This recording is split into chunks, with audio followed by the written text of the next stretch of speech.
Chers abonnés de l'émission Boss sur les réseaux sociaux, bonjour et bienvenue au cinquième épisode de votre programme télé. Selon la Banque mondiale, l'Afrique a le potentiel d'un marché alimentaire de plus de 1000 milliards de dollars. Cela dit, l'agroalimentaire représente un levier puissant de développement dans nos pays africains.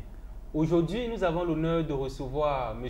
Flavien Kwacha, qui est un jeune entrepreneur dans le domaine de l'agroalimentaire.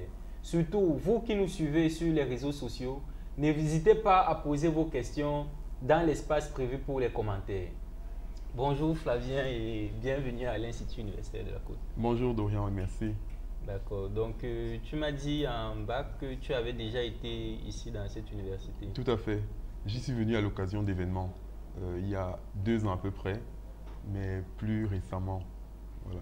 D'accord. Donc, au cours de notre entretien aujourd'hui, nous allons parler de ton parcours dans un premier temps.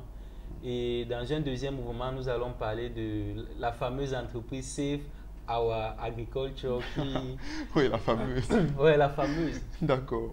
Donc, si on revenait sur ton parcours d'abord académique, Mm, ensuite professionnel, et également sur toutes les différentes distinctions que tu as eues jusqu'à aujourd'hui. mm.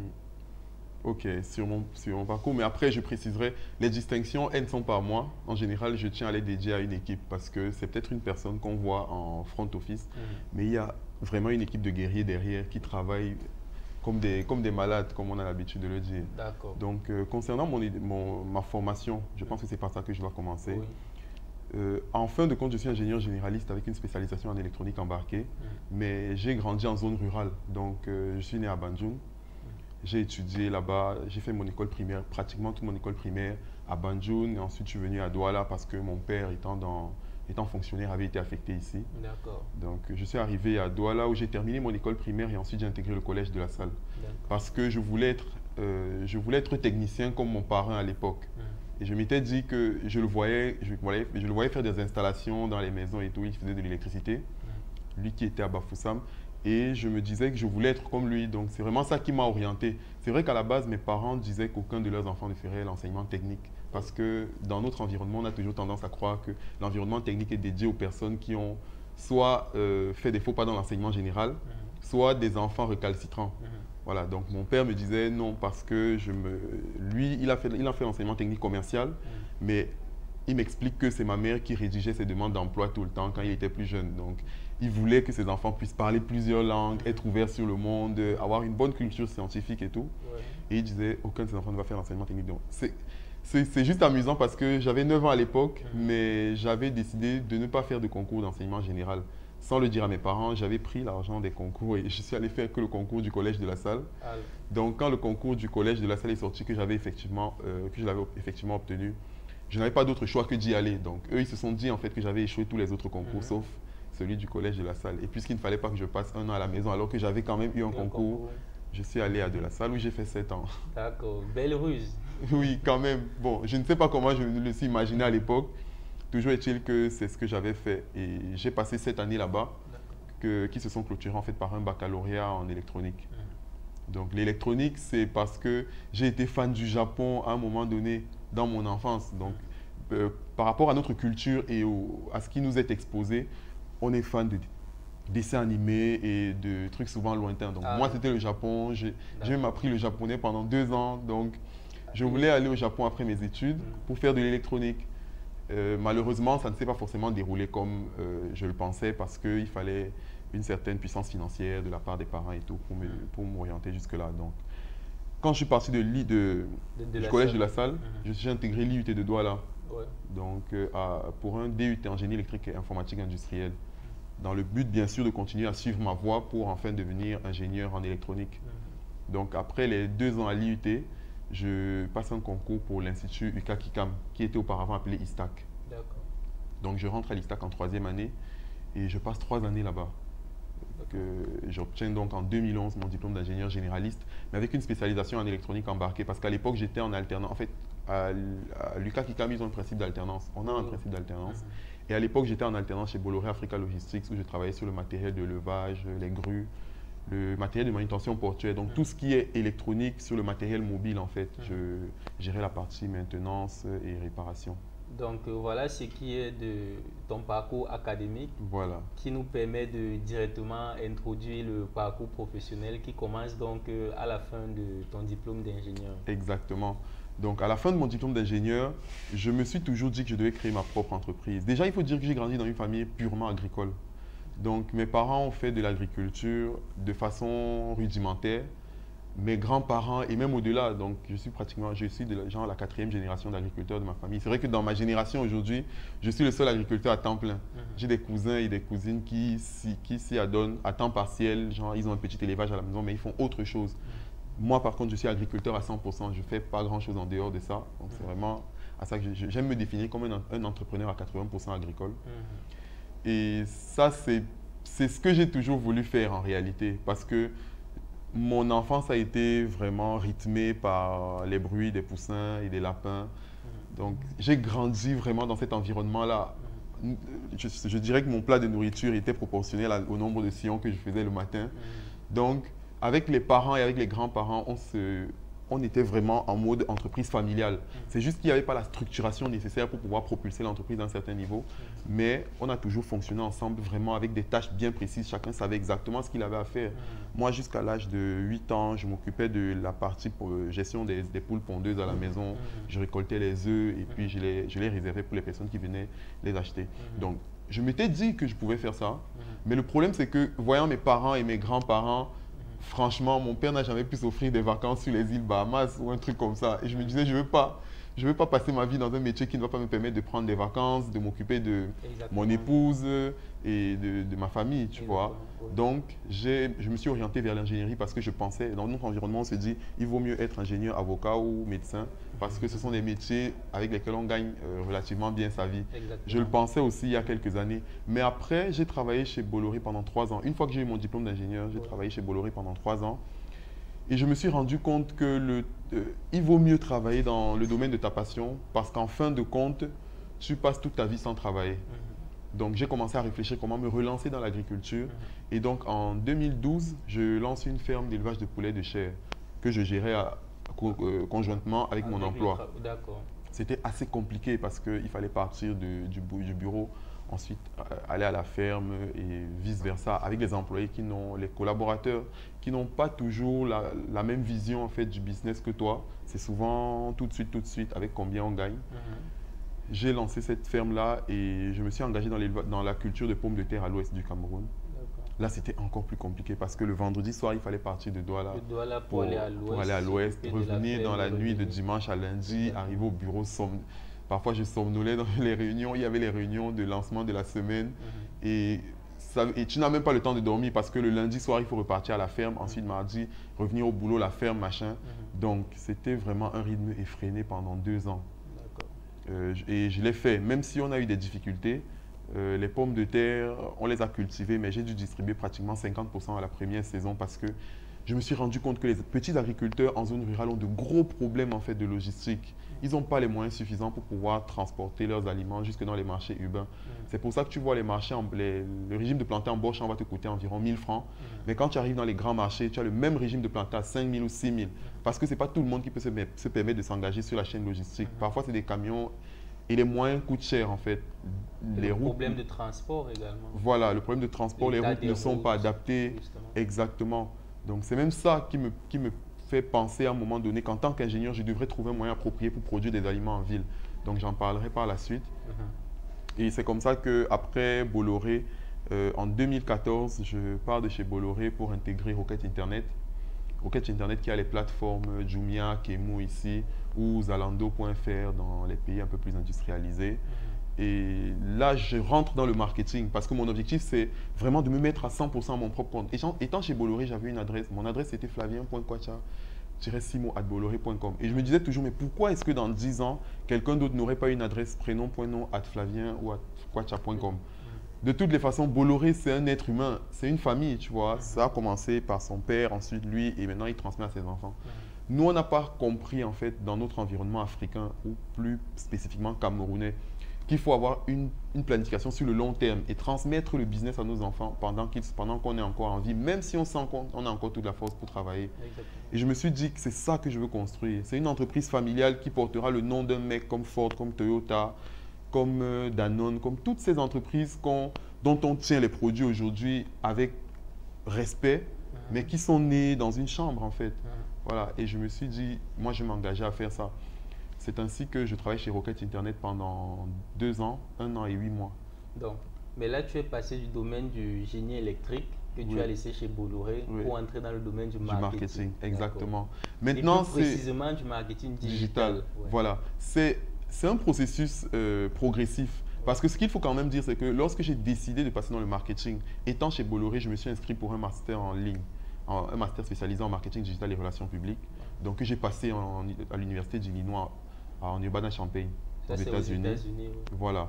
Donc, ce master spécialisé-là, je l'ai passé pendant 2 ans. Et ensuite, dès que j'ai eu mon diplôme, je me suis dit, là, je peux me lancer. J'ai pris un emploi. C'est juste compliqué. En fait, il faut suivre sa voie. Parce que quand je pars de chez Bolloré pour le marketing, je me souviens que je commence à déposer des demandes dans des entreprises pour faire du marketing. Et on me dit, en tant qu'ingénieur en maintenance industrielle, on ne peut pas vous donner un poste. J'étais chef service chez Bolloré. Et on me dit, on peut pas vous donner un poste de chef service aussi dans une entreprise quelconque. Parce que vous n'avez pas d'expérience, même si vous avez un diplôme reconnu et tout. Et je crois qu'à cette époque, je divise mon salaire par 20 pour reprendre dans le marketing au bas de l'échelle. Je commence comme stagiaire chez Rocket Internet et je gravis les échelons progressivement. Donc, c'est vrai qu'1 an et demi après, quand je pars, je suis déjà directeur marketing Afrique centrale sur 3 pays. Mais c'est avec beaucoup d'acharnement et de travail aussi. Là, c'était à Bolloré. Là, c'est chez Rocket Internet. Ah, là, c'est chez Rocket. Voilà, donc en un an et 8 mois, j'étais directeur marketing sur le Cameroun, le Gabon et le Congo-Brazzaville. D'accord. Voilà, donc il fallait en fait implémenter la stratégie de communication et de relations publiques sur les 3 pays. Mais ça, c'est parce que progressivement, on a évolué. Je pense que j'ai eu 7 postes en 1 an et 8 mois. Après, ils sont vraiment en environnement start-up. Ça veut dire que c'est très dynamique. Et quand on sent que tu peux, on te pousse. Comme l'entreprise était naissante dans la sous-région aussi, c'était beaucoup plus facile pour moi de prétendre à certains postes ou à certaines positions. D'accord. Voilà. Et cette ascension-là, qui chaque fois allait progressivement, t'a amené à recevoir plusieurs distinctions également. Mais je pense que les distinctions, c'est beaucoup plus dans le... C'est plus dans le cadre de ma carrière d'entrepreneur. D'accord. Oui, parce que c'est en juin 2014 que je démissionne donc de Rocket Internet pour me lancer totalement à mon propre compte. Donc, quand je démissionne, j'avoue que je réfléchis énormément. Je me demande, bon, j'étais parti de Bolloré pour Rocket Internet, même si ce n'était pas le même salaire et que c'était scandaleusement différent, il y avait quand même une base. Bon, maintenant où je pars de chez Bolloré, à cette époque-là, je crois que je me souviens avoir déménagé. Bon, c'est quelque chose que j'avais déjà vécu. Parce que chez Bolloré, j'avais un bel appartement en centre-ville, j'avais une belle voiture toute neuve, un bon salaire, le téléphone, je n'achetais jamais du crédit téléphonique et tout. Mais quand je suis parti de chez Bolloré, j'ai dû abandonner ça. J'ai dû prendre un vieil appartement en loft, en périphérie de la ville, genre dans les quartiers Bana et tout. J'ai dû laisser la grosse voiture pour prendre un scooter. J'ai dû me séparer de pas mal d'amis qui n'étaient plus forcément du même niveau que moi. Parce que si vous faites une tournée et que ça coûte 150 000, il faut pouvoir assumer 20 ou 30% de la facture. Exactement. Donc, si tu ne peux pas faire ça, il faut te rendre à l'évidence et il faut vivre à ton niveau, en fait. Donc, je l'ai fait et c'était la 2e fois, mais c'était un peu plus compliqué quand même. J'ai carrément déménagé pour vivre chez ma grande sœur quand je me suis lancé à mon propre compte. Parce qu'il fallait serrer la ceinture au maximum. Donc, là, c'était à Douala. C'était à Douala. Parce qu'à ce moment-là, je m'impliquais totalement dans la ferme. Et comme ma grande sœur vivait pas loin de la ferme, c'était une opportunité pour économiser dans le transport aussi. Donc c'est comme ça que je me lance dans l'agriculture. Je fais de l'agriculture traditionnelle d'abord, notamment du piment et du gombo, et ensuite de l'aquaponie quand les cycles de piment et gombo commencent à rapporter de l'argent. D'accord. Chers téléspectateurs, amis et abonnés sur la page d'Orient Bambok officielle, nous vous avons promis des parcours assez atypiques. Aujourd'hui, nous avons l'honneur donc d'échanger avec M. Flavien Kwacha, qui, comme vous le rêvez peut-être, d'avoir un emploi bien payé et sécurisé dans une entreprise multinationale, il a réussi à faire cela. Mais il ne s'est pas limité à ce niveau. Comme il a dit, Bolloré, qui aujourd'hui est une entreprise de référence, à la base, c'est un individu qui a eu un projet à long terme. Donc, c'est dans cette lancée-là que Flavien donc, décide de mettre fin à ses emplois et de se lancer justement dans sa carrière d'entrepreneur que nous allons, excusez-moi, la carrière d'entrepreneur, et nous en parlons dans un instant. Donc, Flavien, tu décides donc de devenir entrepreneur. Tout à fait. Donc, tu avais déjà une expérience, comme tu l'as dit, dans le domaine de l'agriculture, Oui. par rapport à ton enfance, l'enfance que tu as vécue dans l'ouest du Cameroun. Tout à fait. Ou, comme tu l'as dit, tu es dans une famille d'agriculteurs. Donc, c'était un peu dans tes gènes, on va dire. Oui, si on veut. Ok, donc, lorsque tu lances, donc, comment ça se passe, les débuts jusqu'aujourd'hui? Lorsque je lance, le plus difficile, selon moi, ce n'est pas vraiment le plan opérationnel ou le volet exploitation de l'entreprise. C'est plutôt la partie psychologique et morale. La vérité, c'est qu'en Afrique, il y a une forte pression sociale. Et quand tu es dans une famille où... j'ai un ami qui dit que la pire des choses qui puissent t'arriver en Afrique, c'est qu'on pense dans ta famille que tu es la personne qui a le plus réussi. Parce que tout le monde s'accroche sur toi. Si tu regardes sur la pyramide de Maslow, il y a 5 échelons. Mais le problème, c'est que grimper une pyramide tout seul, ce n'est pas comme grimper une pyramide avec 10 personnes sur le dos. Le problème, c'est que chez nous en Afrique, quand tu es au 3e échelon, ceux de l'échelon d'en bas, ils voient juste que tu es déjà au-dessus. Ils ne comprennent pas que tu n'es pas au sommet pour pouvoir bien t'accrocher et les tirer. Ils ne te laissent pas arriver au sommet, ils s'accrochent déjà. Ça veut dire que tu ne grimpes plus les échelons tout seul, tu grimpes avec des gens sur le dos. Donc ça te demande beaucoup plus d'efforts de partir du 3e échelon au 5e que de partir du 1er au 3e. Et c'est pour ça que j'ai l'habitude de dire aux gens que dans notre environnement africain, c'est beaucoup plus facile de partir de très pauvre à multimilliardaire plutôt que de moyennement riche à multimilliardaire. Si tu regardes les personnes qui sont riches, et là, je sors un peu du cadre de la question, mais je vais revenir. Si tu regardes un peu les personnes qui sont riches dans notre environnement, de mon analyse personnelle, c'est des personnes qu'on n'a pas vu venir. En général, regarde autour de nous, c'est vraiment des personnes qu'on n'a pas vu venir. Ce n'est pas le mec qui avait un compte à 10 millions ou à 20 millions qui forcément se retrouve à 1 milliard 10 ans plus tard. Parce que quand tu as 10 ou 20 millions, on se dit que tu as déjà de l'argent et les gens viennent vers toi et ils commencent à te dire comment tu ne t'occupes pas d'eux, ils commencent à te dire comment ça ne marche pas dans leur vie et tout. Bien qu'on n'en ait rien à faire des fois, mais il faut pouvoir gérer ça, ça fait partie de notre environnement. Donc, le plus dur à gérer a été premièrement d'informer mes parents. Je l'ai fait 1 an après, j'ai démissionné pendant 1 an, mes parents n'étaient pas au courant. Wow. Donc, pendant 1 an, je venais à la maison comme si je travaillais chez mon précédent employeur. Pourtant, je gérais ma ferme. C'est vrai que quelques personnes savaient, mes frères et sœurs étaient au courant, mais je leur avais dit que je ne voulais pas faire de bruit là-dessus parce que les parents après... en plus, tu as des parents qui sont à la retraite, qui savent qu'ils peuvent relativement compter sur toi dans certaines situations. Ça peut être un choc pour eux, en fait, de se dire, même si toi, personnellement, tu sais que tu t'engages à une activité et ça vaut la peine, pour eux, ils réfléchissent sur le coup et ils se disent, merde, il a démissionné, comment on va faire, tu vois? Donc, c'est ça. À un moment, tu vis cet isolement-là qui fait que les amis d'avant ne sont plus forcément présents. Les collaborateurs que tu avais ne sont plus forcément présents non plus. Mais c'est important parce qu'en fin de compte, tu te rends compte que c'est bien de côtoyer des gens. Mais la vérité, ça peut sembler égoïste ou oser de le dire. Mais la vérité, c'est que quand tu regardes une pyramide, au sommet, en fait, qu'est-ce que tu as? Tu as un point. En bas, tu as toute une lignée. Et au sommet, tu as un point. Qu'est-ce que ça signifie pour moi? C'est comme à l'école. Quand on est à la maternelle, on est 1 million. Ensuite, on a le CEP, on est 100 000. Après le BEPC, on est 1000. Le probatoire, on est 100. Et le bac, on est 10 ou 15. Donc, quand tu commences à monter les escaliers d'une pyramide, la vérité, c'est que tu vas ressentir la solitude. Tu vas ressentir la solitude. Et c'est vrai parce qu'il n'y a pas beaucoup de personnes qui arrivent à ce niveau. Et ça, c'est ce que j'ai ressenti à un moment donné. C'est que tu n'es pas sur la même longueur d'onde que tout le monde. Nous sommes 5 frères et sœurs, mais j'étais le seul à m'être engagé parce que mes frères et sœurs, ils ont certes des activités à leur compte, mais c'est toujours à temps partiel parce qu'ils ont d'autres choses en même temps. Donc, je m'étais engagé à gérer cette activité-là à 100%, même si mes frères l'ont accepté. À un moment donné, ils me disaient, est-ce que tu es sûr que ça va aller? Bon, je lis énormément. Je lis énormément et quand je regarde, je me dis, de toutes les façons, si tu veux faire un truc, tu n'as pas besoin d'attendre quelqu'un. Et c'est ça qui m'a motivé à me lancer et à dire, même si j'échoue, on a investi 4 millions de pommes de terre dans la première expérience à l'Ouest. Quand on a perdu les 4 millions avec un ami à l'époque, on s'était engagé, il m'a dit qu'il ne veut même plus entendre parler d'agriculture dans sa vie. Donc je pense qu'aujourd'hui, quand on se rencontre, il me dit franchement, Flavien, je crois que je vais me relancer. Ça vaut la peine de s'engager. Il n'y a que ceux qui pensent que ce n'est pas possible, en fait, qui n'y arriveront pas. C'est aussi simple que ça. D'accord. Donc ça, c'est l'environnement dans lequel a été lancé Save Our Agriculture. Voilà. Donc, chers téléspectateurs, en cherchant un peu sur Internet, nous avons retrouvé une vidéo de M. Flavien Kwacha qui justement nous présente sa dernière aventure.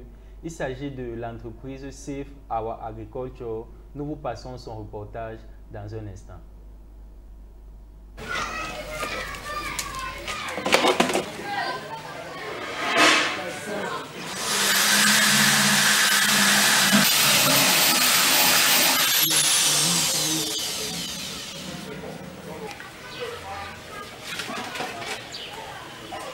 Le résultat de nos travaux en fait, de recherche pour concevoir un kit aquaponique individuel pour des personnes qui veulent cultiver des aliments bio à la maison. Et ce modèle, nous l'avons appelé le kit Hélène. Hélène en fait comme ma mère, parce que c'est vraiment l'une des personnes qui m'a inspiré tout au long de ce projet. Le kit, il fait 50 cm de diamètre sur la base et une hauteur de 80 cm. Donc c'est vraiment pour des personnes qui à domicile veulent cultiver leurs aliments. Dans la partie supérieure ici, vous avez le substrat. Le substrat qui contient en fait des semences. Le kit Hélène coûte 80 000 et on a un deuxième kit 3 fois plus grand qui coûte 250 000 francs pour des personnes en restauration ou en hôtellerie qui veulent produire pour des clients et qui ont besoin d'un volume important tous les jours.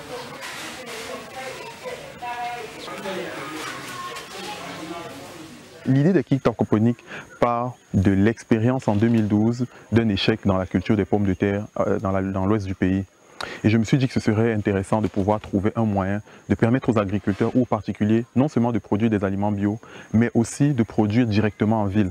Donc aujourd'hui, nous avons vendu 122 kits aquaponiques, c'est l'équivalent d'environ 10 800 000 francs CFA en termes de chiffre d'affaires et nous espérons aller encore plus loin.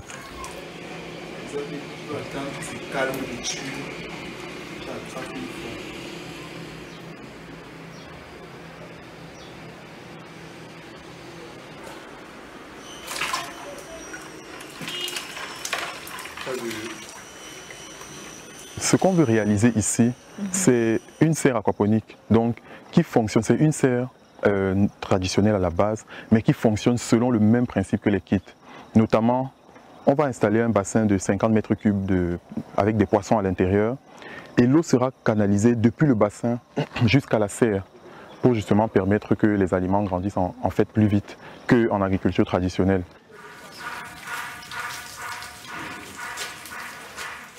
C'est un enfant entreprenant.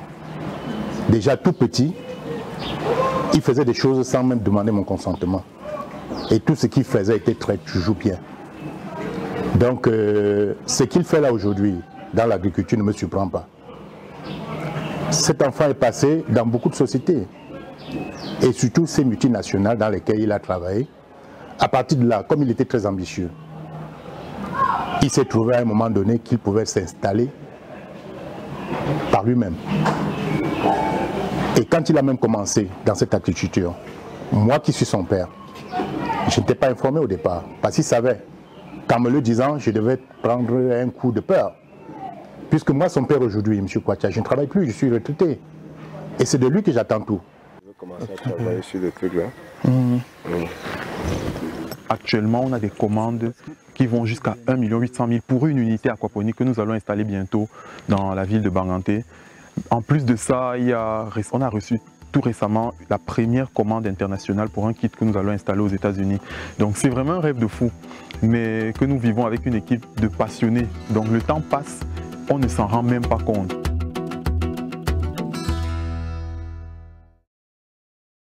Alors, chers téléspectateurs, vous qui nous rejoignez à l'instant, l'agriculture n'est plus un sujet de tabou pour les jeunes. L'agriculture, c'est plus une affaire qui concerne seulement nos parents ou notre famille qui est restée au village. Nous venons de regarder un reportage où M. Flavien Kwacha, qu'on peut définir comme aujourd'hui un agripreneur, nous montre comment il a développé une nouvelle technique de production. Je pense qu'il s'agit de l'aquaponie. L'aquaponie. L'aquaponie, Oui. dont tu vas certainement nous en parler à l'instant. Voilà. Donc, l'aquaponie, c'est un mode de culture qui consiste à allier deux systèmes en leur permettant l'un à l'autre de vivre ensemble. C'est un bassin de culture de plantes et un bac d'élevage de poissons. Mais excuse-moi de t'interrompre un moment. J'aimerais, s'il te plaît, que tu entres vraiment dans les détails parce qu'il faudrait que tous ceux qui n'ont pas la culture, tu vois, écouter des mots très techniques, ça peut être un peu dérangeant. Alors, le principe est simple. On a ce qu'on appelle, dans l'agriculture, on a plusieurs métiers. On a par exemple l'aviculture pour l'élevage des poulets, on a la cuniculture pour l'élevage des lapins, on a la pisciculture pour l'élevage des poissons. Bon, ce qu'on fait, on a la permaculture par exemple pour l'élevage des aliments bio. Ce que nous faisons, c'est une version améliorée de permaculture, d'hydroponie et d'aquaculture. Donc en fait, on allie les trois pour en faire un système.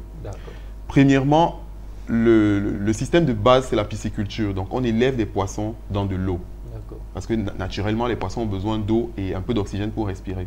Mais ce qu'il faut savoir, c'est que dans une enceinte, lorsque les poissons sont dans l'eau, comme les êtres humains, en fait, ils déjectent. Donc, si nous, quand on vit tous les jours, on va aux toilettes à la fin de la journée. Donc, les poissons, ils font pareil, sauf qu'ils le font dans l'eau. Donc, quand tu élèves des poissons, en général, il faut recycler l'eau tous les 2 ou les 3 jours pour que l'eau soit encore propre. Le problème, c'est que puisque les poissons déjectent dans l'eau, ils polluent eux-mêmes l'eau dans laquelle ils vivent. Et à un certain moment, quand les déjections des poissons ou leurs excréments sont trop importants, beaucoup plus que la quantité d'eau, quand ça s'intensifie, ils ne peuvent plus vivre dans cette eau. C'est pour ça que si vous allez dans certains bassins ou dans certaines mers, vous vous rendrez compte que les poissons ils bondissent excessivement hors de l'eau parce que l'eau est polluée.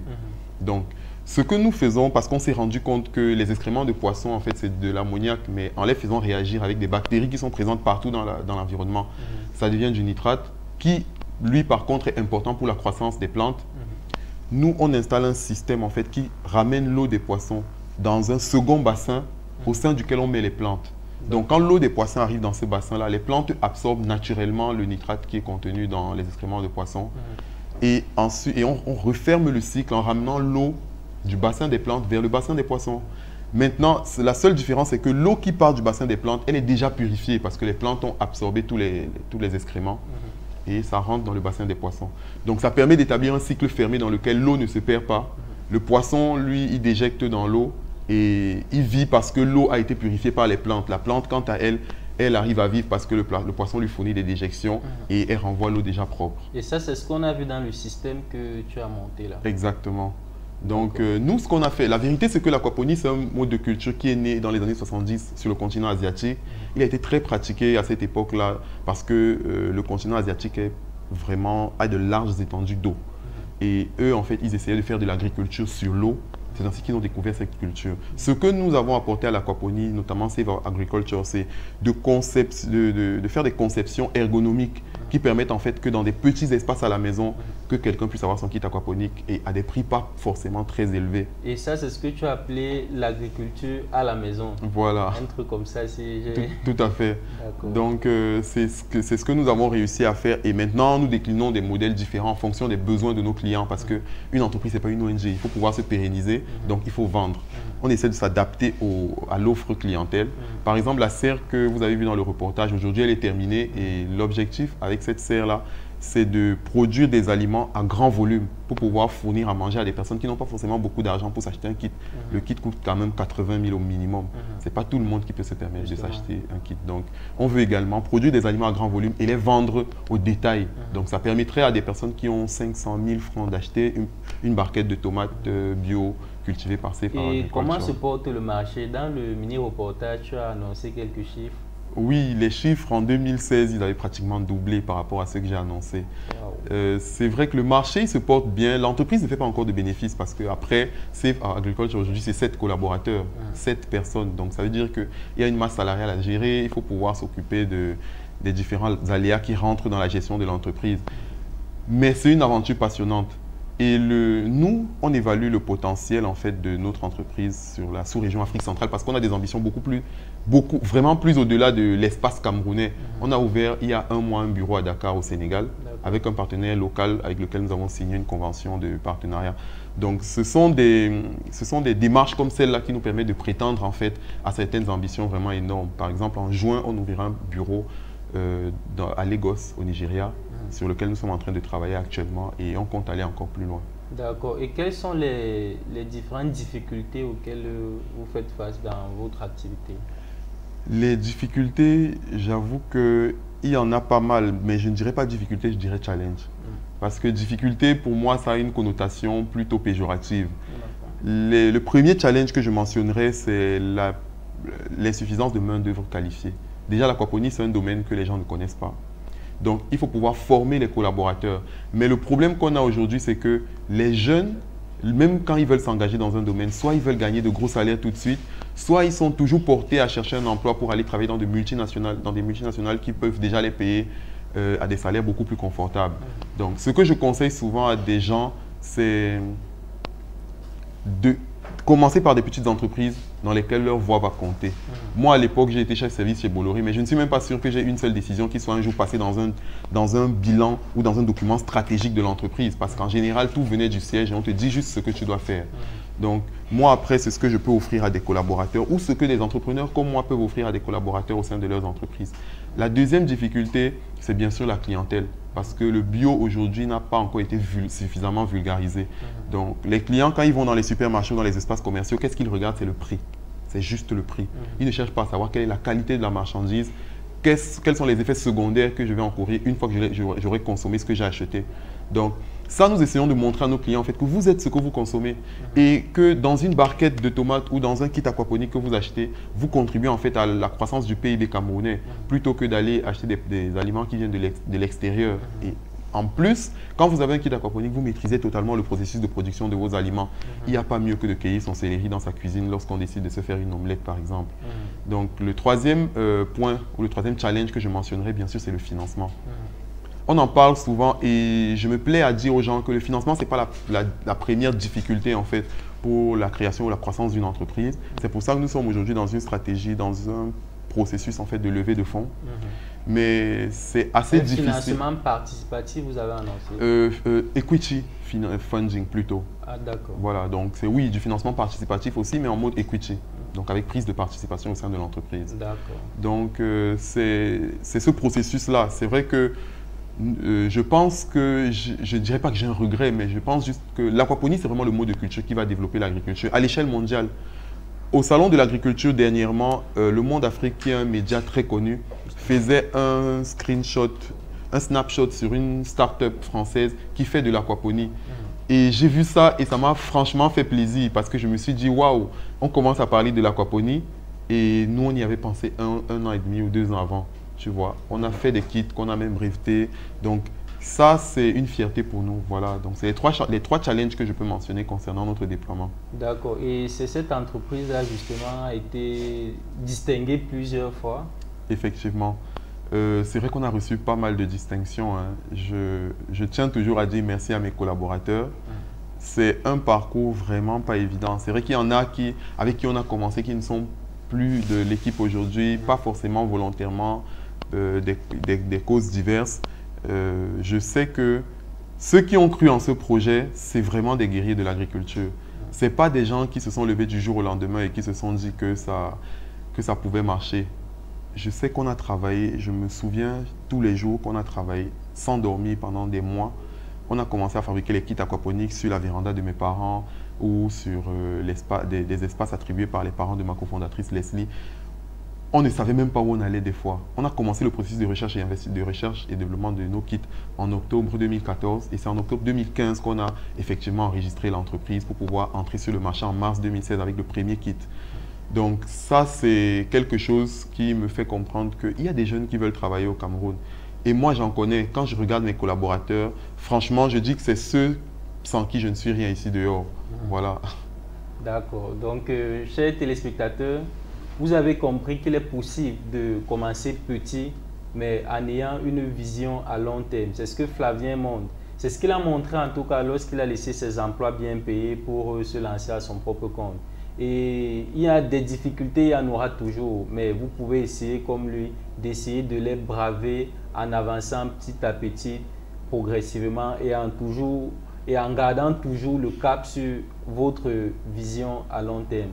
Donc pour ceux qui ne connaissent pas la chaîne MyIUC TV, nous allons vous passer un spot dans un instant. Il sera question pour vous tout simplement de le regarder et ensuite je dirai pourquoi. C'est dans un instant. Amis et téléspectateurs de l'UIC, es-tu un fan de l'actu musicale? Quel est ton artiste du moment? Quelle musique t'accroche? Fais savoir ton vote et valorise ton artiste dans le top 10 de la semaine sur MyIUC.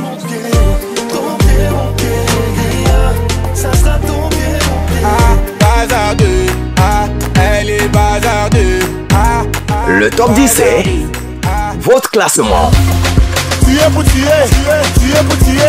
La parole donnée au public, le ton des téléspectateurs. Le top 10, c'est une diffusion de lundi à vendredi sur votre télé. MyIUC, The New Generation TV.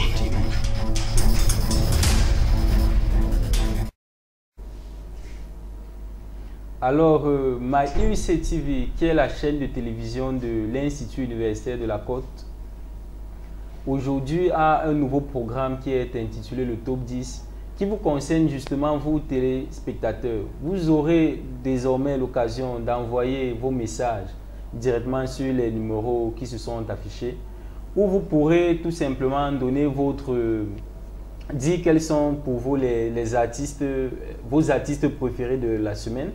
Et ensuite, nous, chaque week-end, nous allons balancer le classement qui aura le plus récolté les avis, notamment sur le plan local et aussi sur le plan international pour ceux qui nous suivent à travers Internet. Donc, je me retourne maintenant vers M. Flavien Kwacha. Donc, nous nous dirigeons vers la fin de cette interview. Tu as donné beaucoup de conseils à la jeunesse entreprenante, mais j'aimerais s'il te plaît que face caméra justement, que tu essayes de donner davantage de conseils encore plus pointus sur tous ces jeunes-là qui veulent se lancer dans l'entrepreneuriat, sur tous ceux qui, à un moment donné, comme toi, pensaient que la solution c'était d'être dans une multinationale, à commencer à comprendre dès maintenant que l'agriculture, c'est peut-être ce qui va nous propulser à un autre niveau.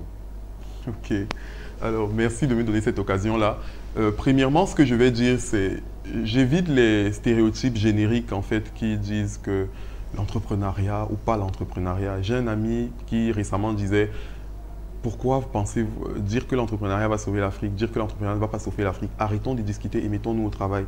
C'est simplement ça. Ne faites pas de l'entrepreneuriat parce que vous pensez que c'est ça qui va sauver l'Afrique. Ne vous lancez pas dans une filière particulière parce que vous pensez qu'elle est porteuse ou qu'il y a des opportunités. J'ai un seul conseil à donner aux gens, faites ce que vous aimez faire. Si tout le monde fait de l'entrepreneuriat, il n'y aura personne pour travailler au sein de nos entreprises. Donc, si vous travaillez au sein d'une multinationale, dédiez-vous bien à la tâche. Le jour où vous vous rendez compte que vous n'êtes plus à l'aise au sein de votre emploi et que vous voulez vous mettre en entrepreneuriat, devenez un entrepreneur et soyez le meilleur entrepreneur du monde. Maintenant, dans quel domaine vous vous investissez? C'est dans le domaine dans lequel vous êtes passionné, dans le domaine Moi, je peux faire de l'agriculture toute ma journée sans attendre 5 francs. C'est pour ça que je fais de l'agriculture. Et même s'il y a des difficultés, si je vais aller au-delà, vous ne vous rendrez même peut-être pas compte parce que c'est un domaine en fait dans lequel je suis passionné. C'est comme si j'étais en train de consommer un plat de nourriture. Maintenant, pour ceux qui pensent qu'ils n'ont pas les moyens suffisants pour se lancer, moi je dirais que le point auquel vous allez arriver, il ne dépend jamais de votre point de départ, mais il dépend de votre stratégie, de comment est-ce que vous envisagez l'avenir et de la vision que vous avez sur votre projet. Je pense que je ne raconte pas n'importe quoi si je dis que je fais partie d'une famille, même pas modeste, d'une famille pratiquement pauvre. Mes parents nous ont toujours dit qu'on ne pouvait pas prétendre à certaines choses. Donc, on avait l'habitude, quand on regarde des Game Boy, autres bidules que nos camarades avaient, nos parents nous disaient, ne regardez pas ça parce que vous ne pourrez pas vous permettre. On ne peut pas vous les acheter, sinon vous allez voler. Mais non, moi je pense en fait qu'il faut avoir une vision globalisée avec une action localisée. C'est comme ça que vous allez arriver à votre objectif. Il faut croire en vos rêves et il faut rêver et veiller. Parce que si vous rêvez en restant couché, Votre rêve va se réaliser, mais c'est quelqu'un d'autre qui va le réaliser. Vous serez dans les gradins pour applaudir lorsque le rêve va se réaliser. Il faut que vous soyez l'acteur principal de la scène. Et pour que ça arrive, il n'y a pas de choses. Levez-vous et mettez-vous au travail. Vous n'avez pas le choix en fait. Si vos parents n'ont pas eu à travailler pour vous, pour être capable aujourd'hui de vous donner des millions pour vous lancer dans votre projet, levez-vous et mettez-vous au travail. Cherchez l'information. Faites ce que vous voulez, c'est aussi simple que ça. Moi, je ne suis pas d'une famille aisée, mais durant la COP22 dernièrement, j'ai reçu le prix de champion digital de l'agriculture. Et je vous assure que d'être assis dans un panel à m'adresser à des présidents de la République de divers pays du monde qui lèvent le doigt pour me poser des questions, franchement, je me suis demandé si j'étais dans un rêve. Et moi, c'est comme ça que je rêve. Je rêve dans la réalité de voir des présidents de la République que j'ai eu à voir dans des congrès internationaux à la télé me poser des questions, me demander ma carte de visite. Ça, c'est énorme. C'est énorme. Ensuite, on a été invité au Forum africain de l'agriculture verte au Kenya, où on a été reçu à la présidence de la République. C'est des reconnaissances en fait qui vous font comprendre qu'il faut simplement travailler. Et je sais qu'on va encore aller plus loin. Tout ce que je peux vous dire, c'est que Save Our Agriculture, c'est l'entreprise camerounaise qui va révolutionner l'agriculture mondiale. Et je vous invite à faire pareil dans le domaine d'activité où vous êtes impliqué. C'est mon conseil, mon humble conseil pour la fin. Alors, nous pouvons dire que maman Hélène et papa doivent être très contents de oui, quand même. Mes parents, je les considère, c'est mes conseillers, c'est mes premiers conseillers en tout cas. C'est l'un de mes biens les plus précieux. D'accord. Merci Flavien. C'est moi qui te remercie pour cette invitation, Dorian, et bon courage. D'accord. Nous vous donnons rendez-vous samedi prochain pour un prochain épisode. Merci.